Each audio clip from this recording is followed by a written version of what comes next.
welcome to another episode of I Demand a Homestead. My name is Amanda, and it is the middle of winter here. It's January in Ontario, in Southern Ontario in Canada, and I thought I would do a video series, so this will be the first one, on something that I really love doing in the wintertime, which is cooking on my wood stove. You'd be surprised the different amount of things you can actually cook on a wood stove. Today we're going to start with probably the simplest thing you can make, which is soup. All right, so things you need to think about if you want to be cooking on a wood stove is you want to be able to regulate your temperature at least a little bit. That is kind of a trickier thing to do in a wood stove than it is on a regular oven, because you can't just, dial this flame to the exact right temperature. So the things that I use, for one thing, you can control the air intake and the kind of intensity of the flame, and that will impact kind of how much heat you're getting through here. But what you're going to want are some trivets, okay? So these are cast iron trivets. You don't want anything like ceramic or anything like that, okay? These are designed to take a whole bunch of heat, and that's what you need. Now what I've got ones that are different heights, which is really cool because it means that I can have different kind of temperatures. So these go underneath the pot that you're going to be cooking on, all right? And they got little tiny feet. And the other thing is you can do with these ones is you can actually stack them. So I can create lots of different temperature zones depending on what it is that I want to do. The other thing that you're going to want is a stove thermometer. I've seen a whole bunch of people that have got like these infrared thermometers and they're pointing them at the stove to try and figure out how hot it is. That's great if you have one of those. I don't. I just have a standard stove thermometer that just kind of tells me if my stove is burning in the right temperature. And I use that to kind of gauge roughly where I am as far as cooking. All right, let's have a look at what we're up to today. So here is you can kind of see the level of flame that I have going on in my wood stove right now. And this is kind of what I like to use for when I'm cooking, right? You have an active flame, but it's not like super duper hot. All right, let's have a look at what we've got going for our soup.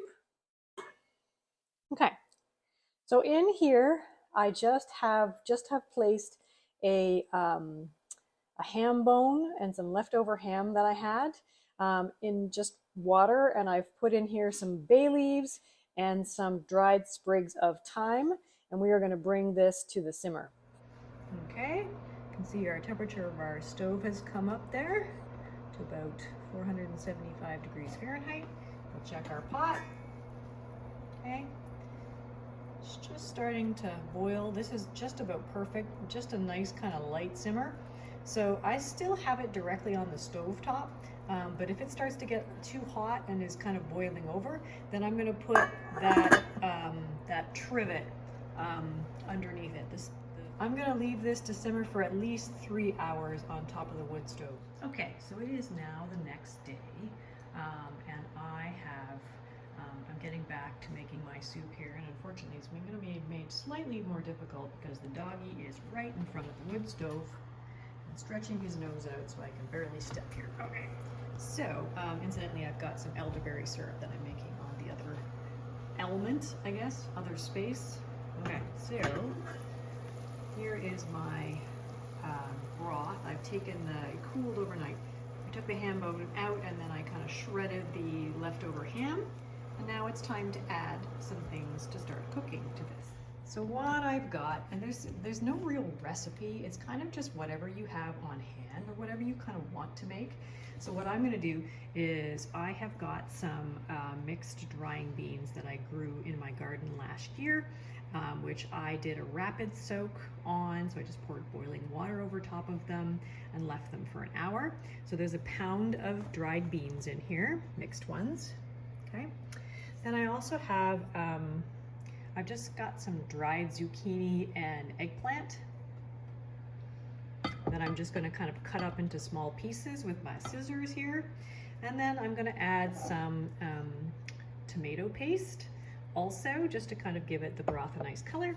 I've got some chopped up carrots from my root cellar, and I have got some chopped up wine cap mushrooms from my garden. If you saw last year, we grow these in the strawberry beds. So I preserve those and have them in the freezer. So this is kind of what I've got to go in the soup. So I'm going to start with the beans.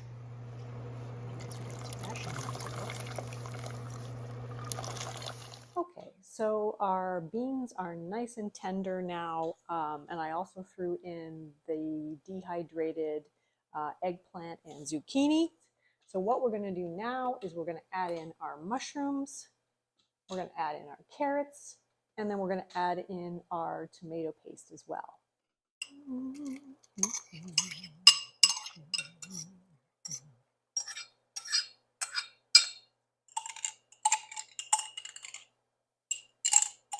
Okay, so here is our soup, although it's looking a little bit more like a stew right now just because the water is evaporating even with the lid on. So I'm going to add a little bit more liquid to this just to kind of bring it up a little bit more to soup type consistency. Okay, so what I'm going to do is I'm going to bring this back, put the lid back on, bring this back up to the simmer, and then leave this for about probably another 10 minutes to simmer to make sure those carrots and the mushrooms are all cooked in. Okay. So our soup is pretty much done. What I am going to do is I'm going to give it a little bit of a mash because I want to make it a little bit more thick.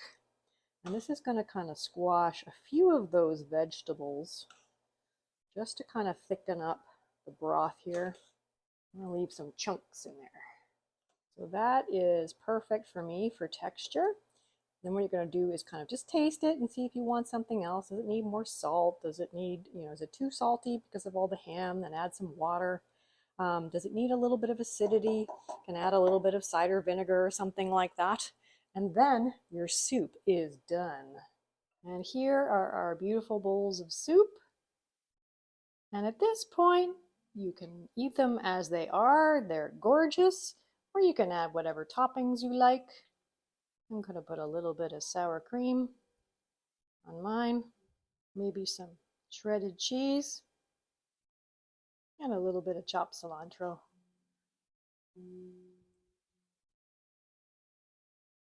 There it is. Perfect. All right, let's give it a try. It's very good. So I would encourage you, if you have a wood stove, to try cooking on your wood stove. You'd be surprised how many things you can actually make. We're going to talk about how to make other stuff like breakfast, like different kinds of bread. You can actually make bread on top of your wood stove. You can make cornbread. We're going to talk about all that stuff. All right? So, hope you have a great day. We'll see you later, and goodbye.